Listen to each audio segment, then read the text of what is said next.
Hello, ladies and gentlemen. Welcome to Day 9 Daily number 505, where we learn to be a better gamer. I'm going to hold this microphone up to my neck. I'm about to crack it. Let's see how it sounds. I don't know if that came across all nice. Let me... Is that good? Oh, crap. I turned off my monitor. Oh, my God. I hope I didn't unplug it. All right. Hey, the chat confirmed that was in fact an audible crack. Oh! Was in fact an audible crack. Call me Dr. Zeus. The chat is awesome. Oh, I love looking at the chat right now. Look at you guys freaking out. Let's go ahead and come back to Stephano and Liquid TaeJa and watch what we would describe as a rather bejugular mid-game. Oh. In part 1, we pretty much discussed the by-the-bookness of their builds with a little bit of discussion about these two engineering bays timings and this third and fourth timing from Stephano, and generally why it's kick-ass. In terms of position, I actually want to back up just a bit so we can sort of see how all this positional stuff relates together. If we come to the Stephano cam, this doesn't need much additional defense because this is where the bulk of our army is going to be, positioned somewhere along here with everything behind it. Like, again, imagine if you just look at the box on the mini-map and then you draw a line right through that box. You just look at what's on the other side. It's these top 3 expansions. This is one thing that it is not behind, and that's why it requires extra defense. And that is about as simple as it gets. Or actually, I should say it's about as complicated as it gets. You just draw the line, you see, oh, is that, you're vulnerable. Oh, well, let me get that. Okay, what if for some reason this army was a Broodlord Infestor army right here? Well, it actually struggles to, for instance, if we look at this mini-map, we would draw a line just between where his army is and where our army is. So if his army's over here, and we sort of draw a line like this, we see, oh my god, this expansion isn't defended. So if we're moving out with a Broodlord Infestor army along the left side, we're probably going to need to spine and spore this up to deal with drops. Bam! Bam de flam. Oh wow, Millennium Stephano. That's not who he is. He's Evil Genius's Stephano. Whoopsie derpsie daisies. So as we come to the Everyman cam, we like the Stephano's getting his stuff up. I get wanted to focus a little bit more on compositions. TaeJa's doing a pretty smart thing. He's controlling the watchtowers. He wants to assault the left and rightmost expansions. He hasn't scouted this one yet. This is a fringe benefit of taking this expansion early. Sometimes your opponent will not scout it. However, Stephano is not even considering that option. He's defending it as though it is scouted. I'm trying to see when the real meat of what I want to talk about is going to happen. No, she'll probably get a tech lab on it. Dropping from TaeJa, just trying to spread him out. Trying to make sure the creep spread doesn't get too ridiculous. Poaching forward with no more than 8 Marines so we can always load up if need be. Trying to do some of these little pinching, poking, prodding things. And let me just say God bless Stephano for actually getting the damn adrenal glands upgrade. Damn it! Oh, thank frickin' God. No one gets this. It is the lost upgrade. And then getting the Ultra Cavern Burrow 3-3, etc. upgrades. So Stephano has a pretty clear compositional choice to make. He's just going to round out with whatever he doesn't have. He has Lings, Banelings, and Infestors. What does he not have? Ultraliske. Let's go ahead and do that cool stuff. So, coming up now, we're going to see one of the first cool maneuvers of the game. This is a pretty common one. If you have successfully dragged an army with a dropship, you just attack somewhere else. However, TaeJa's doing a nice triple play. He is, in addition, expanding here the moment he has decided to move left, which is essentially the moment he discovered that this expansion was up. And he's always staying off creep. A nice cool guy kind of play. TaeJa amazingly identified that he didn't need to deal, or he didn't need to continue pushing it. It's probably a better idea to pull back. And then just unloaded here to kill off this expansion. And it's this ability to do this double play properly, because a lot of times it's easy to send the medevac, see that the left expansion is open, and just go for the left expansion instead of identifying. And what's nice is that this does give you options. There's the non-stop scanning going on from TaeJa. But we already see some nifty transitioning. The last barracks that TaeJa built, he started to round out his composition with marauders. The rest of everything is just being produced 2 tanks at a time because we have 2 factory, 10 marines at a time because we have 5 barracks with reactors, and 2 marauders at a time is the new mixture to the bunch. And again, much like Zergs who forget adrenal gland, he is not doing the Terran mistake of forgetting the concussive shell, which is surprisingly frequently forgotten. This is kind of a historically interesting juncture in this matchup. 17 minutes tends to be the money moment for Zerg. That's when they suddenly have Ultralisks or Broodlords or whatever in all the matchups, with maybe the exception of Zerg vs. Zerg, but even then it tends to fall into that timing. So a lot of people prepare 16-minute timing pushes. We're seeing, oh wow, would you look at that? 2-2 is going to be done right before 16 minutes. You're starting to see why I emphasize getting these engineering bays up early. Oh, yeah, because we want to have that timing push available to us. So at 14 to 15 is where we've historically seen some cool shit go on with Terran. Terrans began building ghost academies in the olden days to get a whole bunch of scary ghosts. This is an interesting moment where actually players like Pult. Is there a 3rd factory here? It looks like no. Pult actually began getting a 3rd factory quite early and building lots of tanks. And then he'd follow up with the barracks. TaeJa's actually drilling quite hard into the mid-game and is getting an early 4th command center, following it up with 2 more barracks for Tech Lab. And Stephano's just trying to hold on. He's not getting Ultralisks too early. He has to make sure he can spread out and defend all this stuff. Here in Zerg's shoes right now, all you really need to do is defend. You actually shouldn't be attacking. You don't have any of your amazing hive tech. If you wanted to do an amazing hive tech push, then, you know, do it earlier than what you're at right now. There's the Ultralisk coming out right now. You don't have to do anything special, like have the Ultralisks hatch after the chitinous plating. Wouldn't that be a terrible design decision? Wouldn't that be the worst thing ever? Yeah. So, I'm going to move things forward at a faster pace. Oh. There's the extra special cool barracks being produced and the factory. Not a lot of emphasis on Vikings. Again, TaeJa makes a push with one of his newer expansions on the other side of the push. Does have the option to push this expansion. I mean, theoretically, he could regroup everything and send everything up here, yeah, and be doing drops along this left side, or the main. However, that leaves this expansion incredibly vulnerable. Again, just drawing the line through it, zoink. Oh yeah, that's really well protected.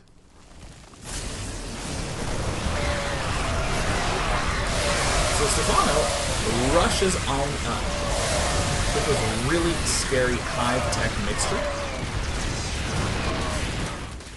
and just freaking destroys Stephano. Now in this early phase of the game, we see a replenishment based literally on available production. We're making 4 Marauders at a time, and 2 Siege Tanks at a time, and 10 Marines at a time, because that's what we can build. It's not that sophisticated at this moment in time. For the Zerg, it's actually a little bit tricky, because a lot of Zergs would say, well, do I want to wait a little bit longer? I mean, do I just want to build the Corruptors? Do I really want 6 more Ultralisks? In this circumstance, because we're having trouble defending our left and right expansions, Terran actually still is the aggressor in this circumstance. So we need some fast fix to be able to deal with that. We would have preferred to keep this up, but if we start to transition into Broodlord right now, we'd make ourselves vulnerable to the player who is the aggressor. And again, you're starting to see Stephano pump himself up to be able to do a push along this left alley, because again, if we draw our little line here, right through where our army is, versus where the bulk of his army is, this is the vulnerable location.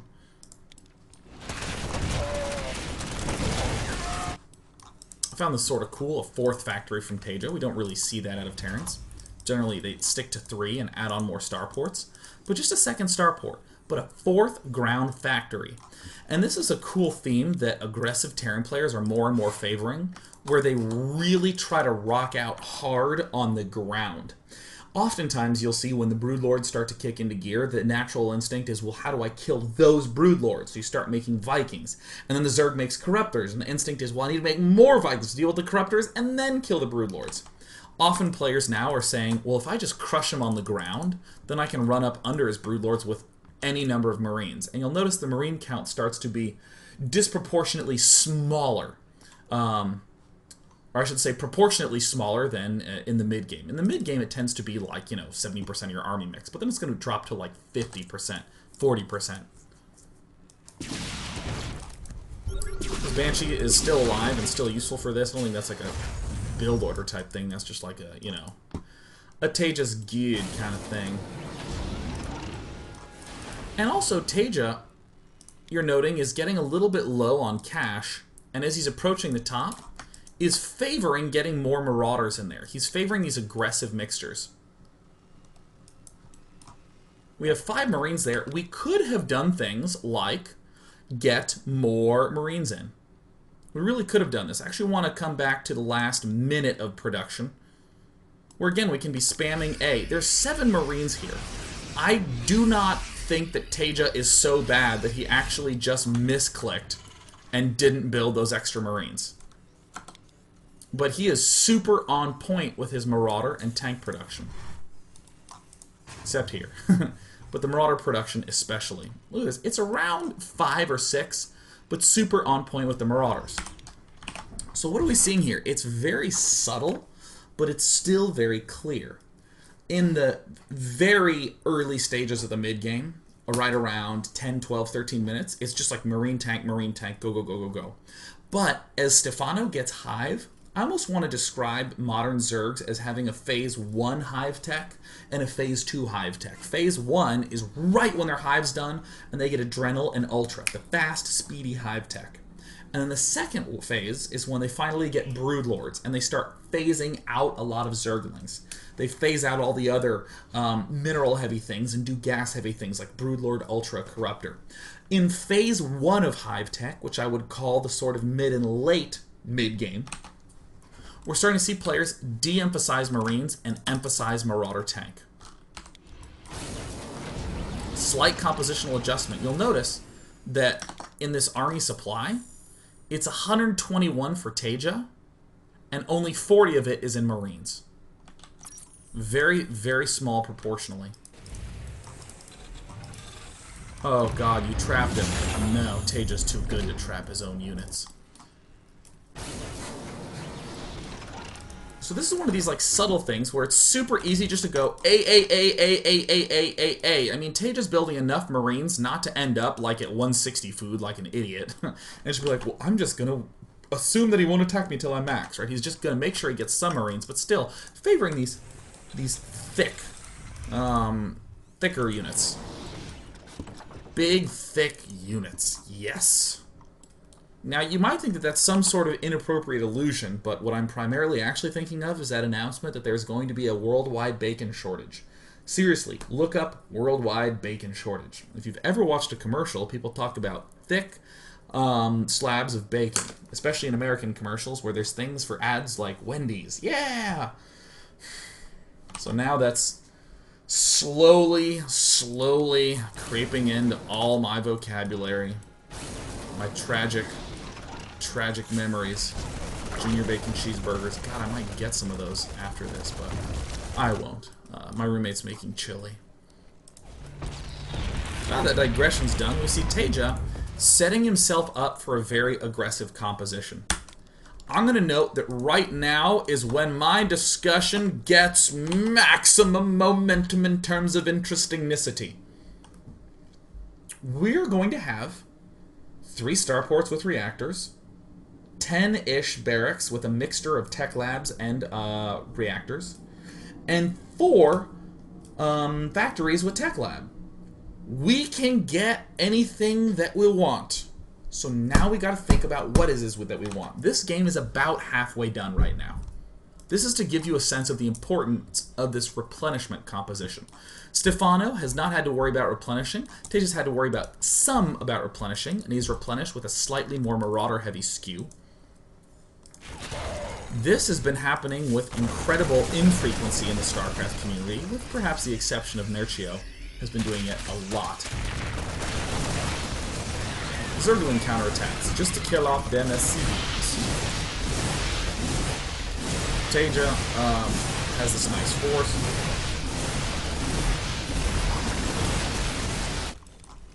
We lost some SCVs, but we don't give a damn. We're just going to replenish with whatever we so desire. Stephano actually has a lot of drones, 91. Pretty common technique for Zerg. I'm going to turn down my PC a bit, because dem sound effects is big. Stephano's doing a kind of common answer, like it's almost like what you do at the gas station, like topping off. I think a lot of people know the ideas of topping off. Like, I'm at 200, and I'm going to go to 180, because I'm going to lose 40 Zerglings. Then I'm going to go back up with Corruptors. Or the Terran player. Oh, I lost some units? Well, he's getting Broodlords. Let me build some Vikings. It's topping off. So this is not that mind-blowing. Oh my god, he sacked Zerglings for Corruptors? Oh, what a genius. Oh, well, he's making Vikings to deal with the Corruptors. This guy, he is just code T, I tell you. Where's the cool moments? Alright, speeding things right along. Again, we have, like, emergency facilities. Like, holy crap, we really need more Vikings. Well, we have 3 starports to deal with any degree of the holy crap factor. Unsieged tanks continuing to make an emphasis. Replenishing with exactly what was lost. Stephano replenishing with exactly what he needs. Just something to deal with this quick answer. So you're starting to see right now, ignoring this idea of replenishment that I was so obsessed with emphasizing today, just in a general sense, TaeJa doesn't have the most amazing anti-Broodlord army, 29 Marines, which is, gee, less than a third of his composition. I mean, hell, if you throw in the Vikings, that's 6 food and 29 food. That's 35 out of 135 food. Much less than a third of his composition can even shoot up. But because he's able to dominate on the ground so much, he's still able to take out expansions and have an expansion-ish lead.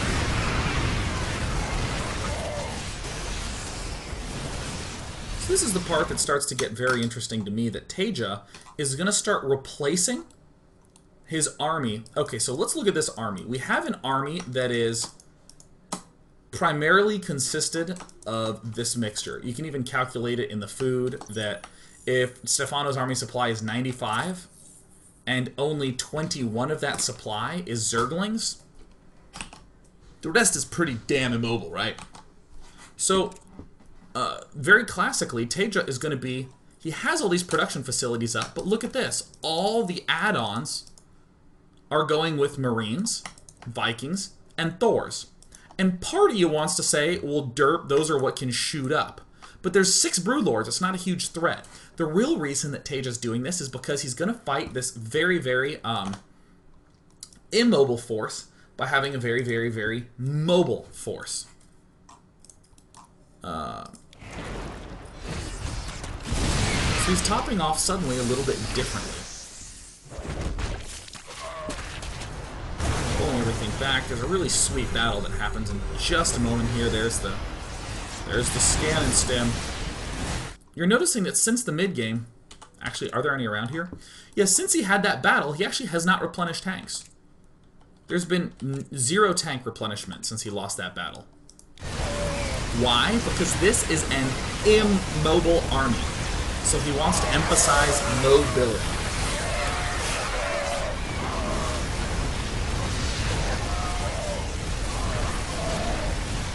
Taking it down. So we have a pretty nifty exchange here.